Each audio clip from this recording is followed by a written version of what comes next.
Bonsoir à toutes, bonsoir à tous.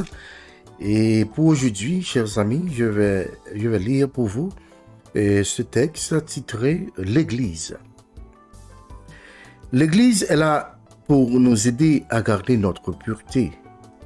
L'Église fidèle est essentiellement une société pure.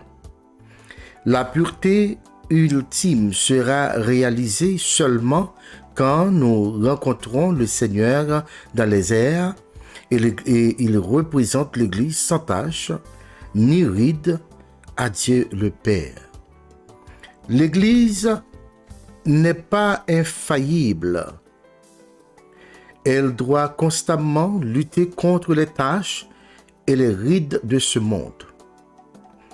Mais la vraie Église, comme le corps du Christ, est la seule organisation terrestre où les taches et les rides sont traitées jusqu'au moment où elles sont finalement et entièrement enlevées dans la présence même de l'agneau de Dieu sans tache. Nous avons besoin de l'Église avec sa communion des frères chaque dimanche, ses conférences bibliques occasionnelles, ses réunions de réveil, ses réunions de prière et les écoles bibliques. À toutes ces occasions, pendant qu'on prêche, enseigne et médite la Bible, l'Assemblée éprouve la sanctification par la parole. Après avoir été purifié par le baptême d'eau, Éphésiens 5, verset 26. L'Église fournit aussi plusieurs activités d'aide qui nous renforcent et nous édifient dans la foi. En nous rassemblant fidèlement, nous sommes capables de nous exciter à la charité et aux bonnes œuvres.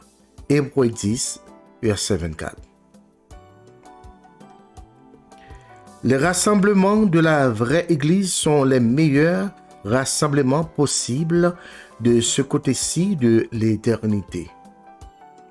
L'Église fidèle organise toutes ses activités afin de nous aider à devenir des vases d'honneur, sanctifiés et utiles à notre Maître. 2 Timothée 2, le verset 21. L'apôtre Paul nous avertit qu'il existe parfois des vases déshonorables dans la grande maison qu'est l'Église, qui peuvent exercer une mauvaise influence. Mais il existe aussi des vases honorables, comme Joseph, Daniel et Timothée de la Bible, qui nous défient de faire partie des vases d'honneur. Je me souviens bien d'un incident que j'ai vécu pendant que j'étais jeune adolescent. Assis un soir dans notre assemblée avec d'autres adolescents, dont plusieurs étaient des vases déshonorables. Pendant que nous nous agenouillions pour la prière, ces jeunes passaient leur temps dans des divertissements et des amusements bêtes et frivoles. Au milieu de l'hilarité impie et du rire, un jeune homme, guère plus âgé que moi, refusa subitement d'être diverti. Au contraire, il baissa la tête, ferma les yeux par respect et pria. J'avais eu une réaction. S'il peut le faire, je peux le faire moi aussi. Des années plus tard, après avoir grandi et avoir été ordonné ministre, un autre frère ordonné me parla d'une fois où lui et moi, nous avions été avec un groupe de jeunes impies pendant la prière. Quand il m'avait vu les yeux fermés dans la prière, il décida, alléluia, il décida, s'il peut le faire, je peux le faire, moi aussi. Voilà l'influence des pères dans le bon sens. Dieu seul sait où arrêtera cette sorte d'influence des pères. La résolution du cœur de Daniel à défendre des principes de pureté, à influencer ses amis et éventuellement, et par un décret de monarque mondain, Daniel a incité tout le monde à reconnaître son Dieu. Quand Paul a écrit au jeune Timothée, il a dit que personne ne méprise ta jeunesse, mais sois un modèle pour les fidèles, en parole, en conduite, en charité, en foi et en pureté.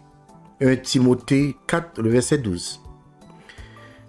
Mes chers jeunes, quand vous prenez votre position et pratiquez les normes élevées de pureté morale,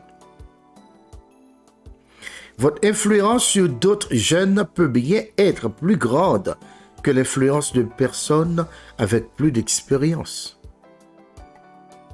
Nous ne savons jamais les limites de notre influence. Vous les jeunes, que vous fassiez, partie de cette disposition de Dieu et que vous exerciez l'influence des pères dans le bon sens. Dans la grande maison qui est l'Église, soyez un vase d'or, d'argent et de pierres précieuses. Soyez ce vase d'honneur, sanctifié, utile à son maître, propre à toute bonne œuvre.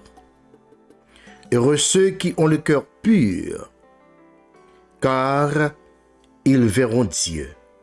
Matthieu 5, le verset 8. À la prochaine.